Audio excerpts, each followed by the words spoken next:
Hi guys, welcome to the channel of love and the journey of ascension. But we'll have a final message for the day. What a day it has been, energetically. It's been a long day. After a long day, have a break. I think it says something like that on the multi-pack box to Coca-Cola. After a long, exaggerated day, cheers. Cheers. A nice cold can.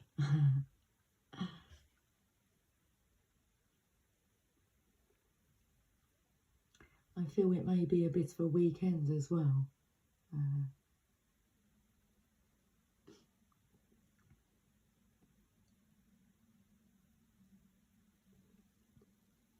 That's delicious and refreshing. They were not lying. Oh my, that's nice. So I want to see how many messages I can get out this evening. So we'll start with Rumi.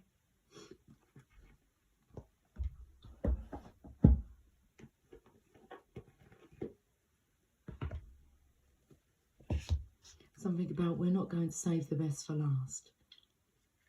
That's not fair. That they come in last.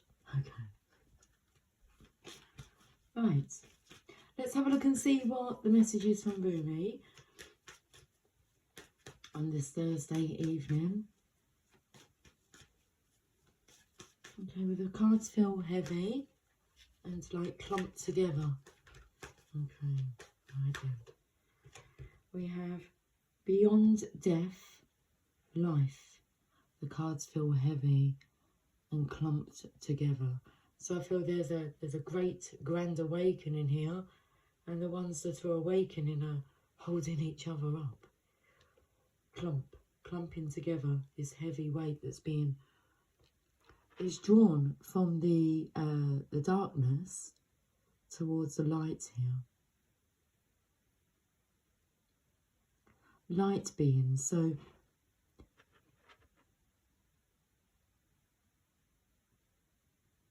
I feel this is the planet Venus. And the feminine energy is calling out to the dark. See all the dust particles.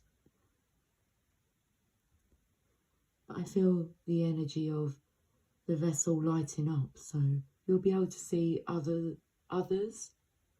light workers easily. You'll tell by their glow, and they'll recognise you. This is something to do with the recognition in the eyes. So if somebody's like looking at you, you'll recognise the look in the eye, because it's the look in the eye that you have when you notice a light worker. There's this recognition that happens that you will sense within a look.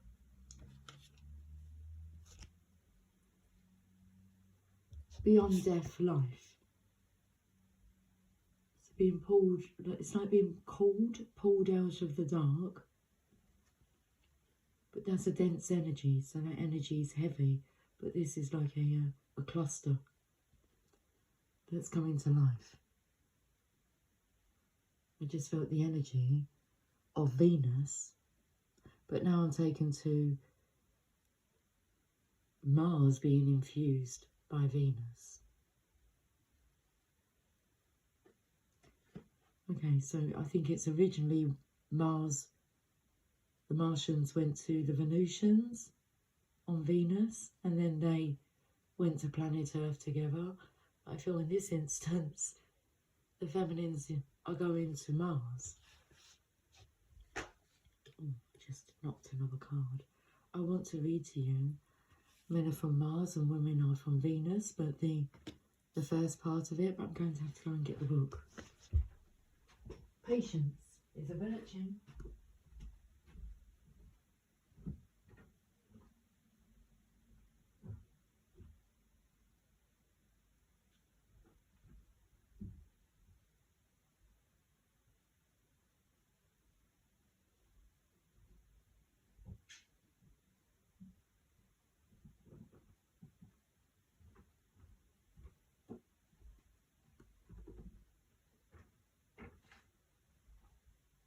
So I feel there's a bit of a role reversal. It doesn't mean physically, because there's a lot that's been going on energetically. The door's just swung open. Okay, so let me just read to you. Men are from Mars, women are from Venus. A practical guide for improving communication and getting what you want in your relationships. But at the beginning, it explains what happened.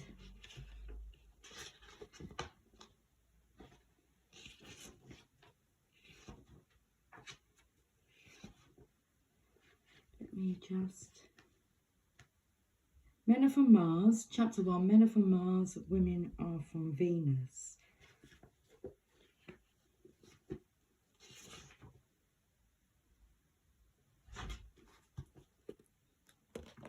You can read it with me. Men are from Mars, women are from Venus. Imagine that men are from Mars and women are from Venus. One day long ago, the Martians, looking through their telescopes, discovered the Venusians. Just glimpsing the Venusians awakened feelings they had never known. They fell in love and quickly invented space travel and flew to Venus. The Venusians welcomed the Martians with open arms. They had intuitively known that this day would come. Their hearts opened wide to a love they had never felt before. The love between the Venusians and Martians was magical.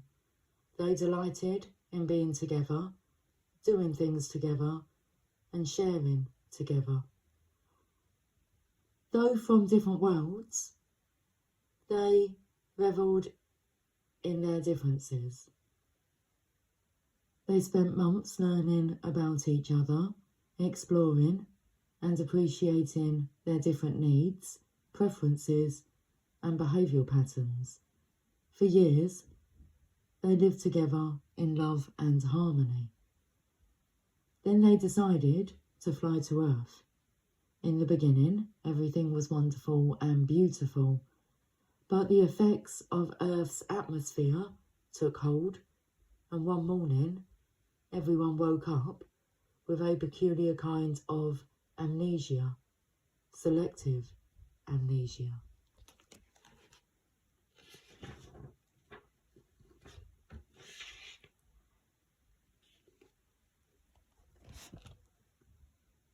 Both the Martians and Venusians forgot that they were from different planets and were supposed to be different.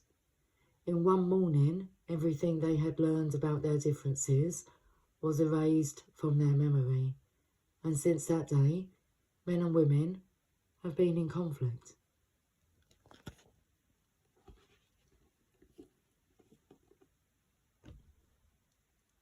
Okay.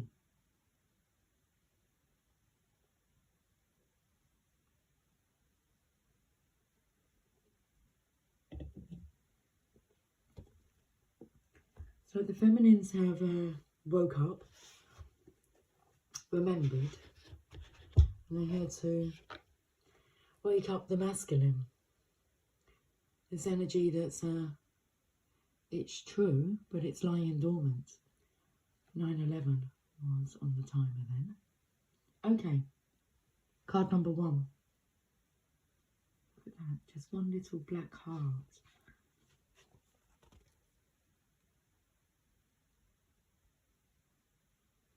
Just in the centre of that page.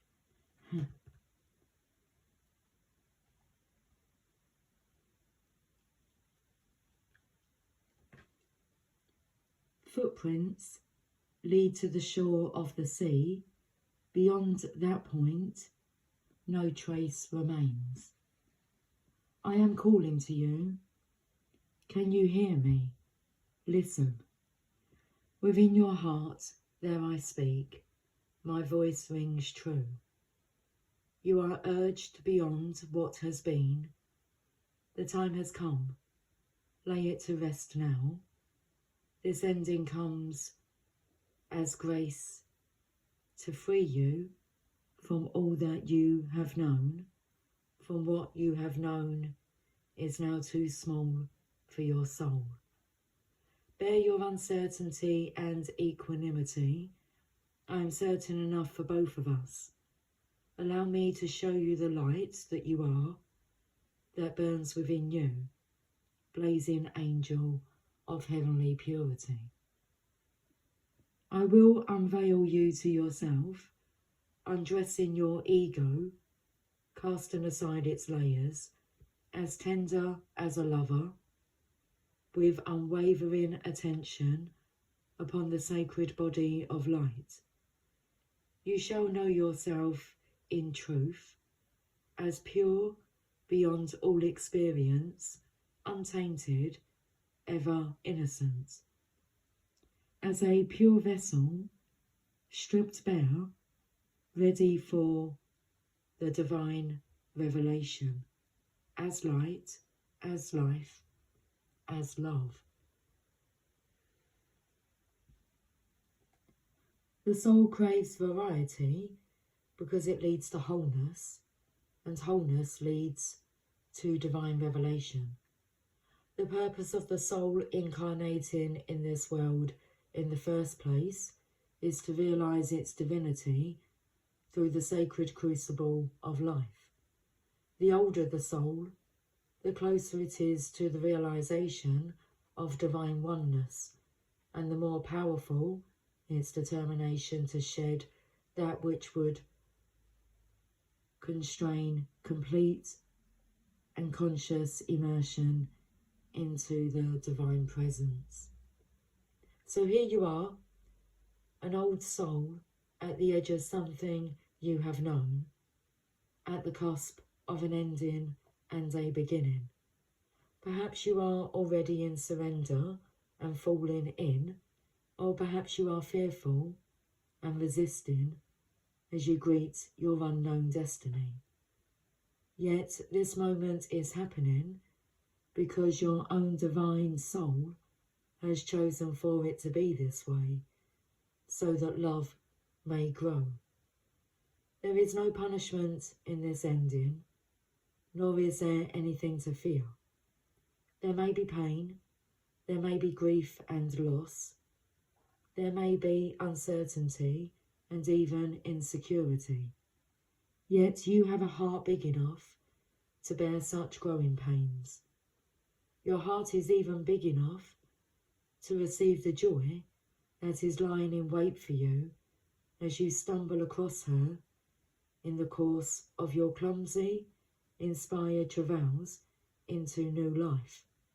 You can scoop her up in your arms and spin her wildly about as she delights in your embrace, throwing her head back and laughing her vibrant, contagious laughter, filling you with exquisite ecstasy.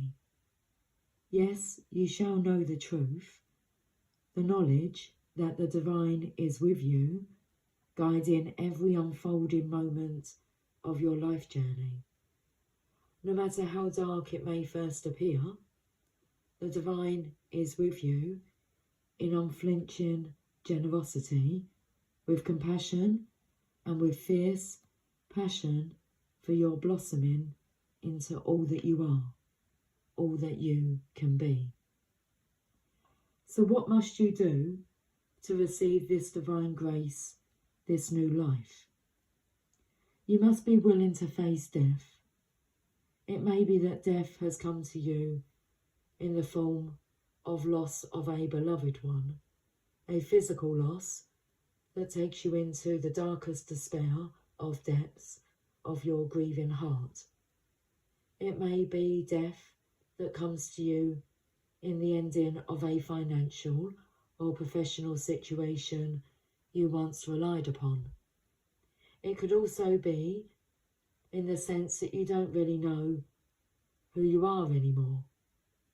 Old identities having shown themselves to be inadequate, inaccurate, mere ego masks, too small for the great being you are starting to suspect you may be. Your death may be a choice to let go, to take a step in a new direction, to move house, to end a relationship, to change career, or to step away from a religious or philosophical tradition or a group or teacher. Your death may not feel as though it has come by choice at all. It may be a sickness that leaves you feeling helpless, a relationship or other life circumstance changing when you wish with all your heart that it would not. Your transition through this death may be triggered by an inner feeling that you cannot quite pin down. Nonetheless, it powerfully propels, perhaps even towards great confusion. I've just missed out a sentence. Nonetheless, it powerfully propels you away from what has been and towards untapped possibilities, perhaps even towards great confusion as you encounter life in a new way, feeling even somewhat unprepared and uncertain as to what may lie ahead of you now. How you deal with this grace, even though it may at first appear to be under the cloak of crisis, is up to you. You have enough spiritual intelligence to shift perspective and to choose, if you wish, to rest your inner gaze upon what lies beyond the death. Gaze instead upon the new life that is calling you. When you know deep within that no matter what experiences you have had in your life, that you are untainted, you will be more easily able to trust in the love the divine has for you. You won't question your worthiness, and therefore you will trust in life more easily and more fully, no matter how much it asks of you at times. The divine is a relentless lover. It wants nothing less than your total being to be held in its embrace. Sometimes that means we will have to give up lesser loves for the greater lover, the divine one that calls us to remember our true nature. You are a beautiful, blazing soul, having a human experience that defies explanation and opens you up to divinity. That is what is happening in your life now. Whether the death is obvious and painful to you, or whether you are uncertain as to how it is as yet showing up in your life. Either way, there is an ending imminent, a new life coming to you with greater opportunity for your radiant soul to shine its beauty in the world. Grasp it eagerly, beloved. Now is not the time for fear or hesitation. Focus on what is becoming, whilst honouring what is no longer to be. It's page number 22, which is today's date. It's 11/11 as well.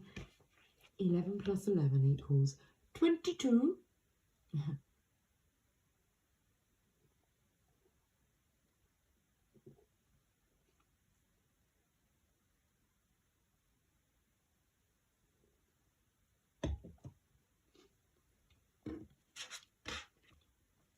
Layla.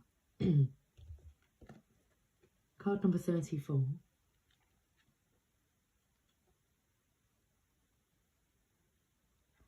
Put aside your clever schemes.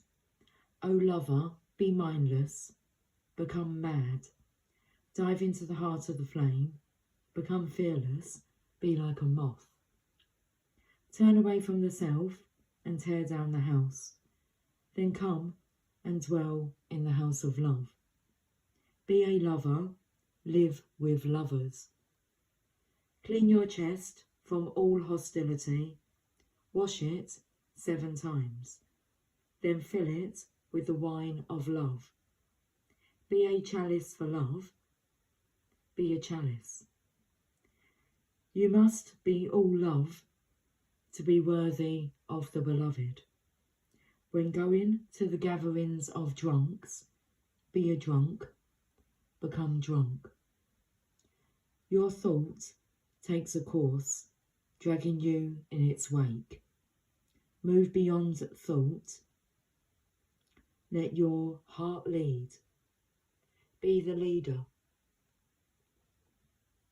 When the grace of love is revealed, be a mirror to reflect it.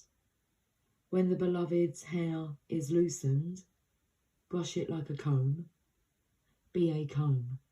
Rumi. How I long for my thoughts to no longer make any sense to me, then I can be rid of them, like noisy house guests who have overstayed their welcome. Oh, the peace when they finally go. Their incessant chatter brings me no comfort. I crave the silence of you. Will you let me hear it? Will you run through the noisy house of my mind with your great muddy feet, so that I can focus on something other than my mind for a while? Maybe you can make such a mess that I shall give up my plans and attempts at order completely. Just give in for a change. It's time for that. To give up my ridiculous fantasies of perfection, useless, noisy, irritating, demanding, and yet deadening perfection. I'd rather just be alive. I want to plant my hand in the earth, in the same mud that sticks to your feet, and breathe in her rich soil smell. I want to feel her heart beating in the quiet movements of the roots of the plants as they stretch and grab and stop my ears with her fertile dirt, finally gaining peace from the constant infernal racket of thoughts no longer wanted. Let's finish this message with a message from the journey of love.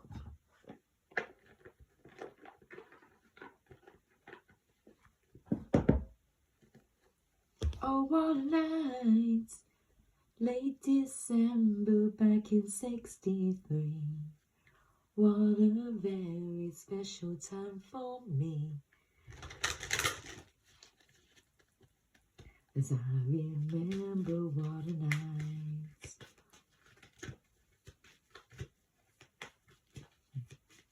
Oh, I got that funny feeling when she walked in the room. And it ended much too soon. Oh, what a night. Boom, boom. We have the lovers. Of course we do.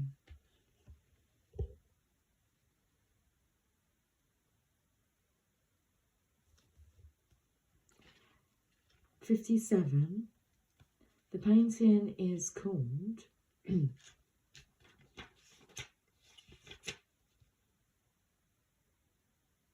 Ink Drawing. Takes me to tattoos. Yes, it's love. It drives you forward and pulls you back to your heart.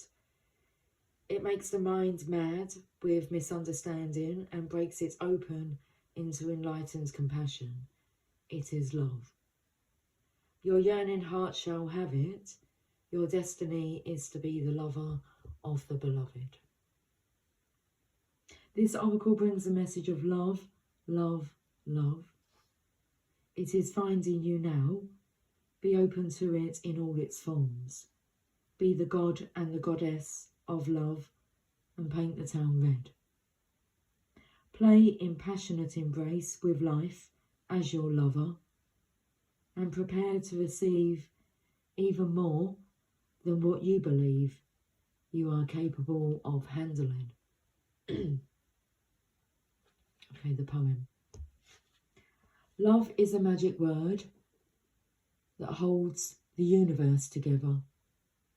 It is both an emotion and something ephemeral that lives like a fire's glow, or the pink light on the clouds after the sun has set. It is alive and yet indefinable. It causes the heart to beat more rapidly, feelings to show, and young people to write, sing, dance, and become totally immersed in its hold. Love can beckon coyly or flaunt itself with wanton abandon. Love can live and grow seemingly forever, or vanish in a fleeting moment when we least suspect. And in the twilight of our years, reflecting on the life we have lived, it is love which colours every turn and twist of our memory. And when we pass from this earthly plane, it will be love that will light our soul on its journey home. Sweet dreams to you all. I will talk to you soon. Until then, take care, much love. Bye for now.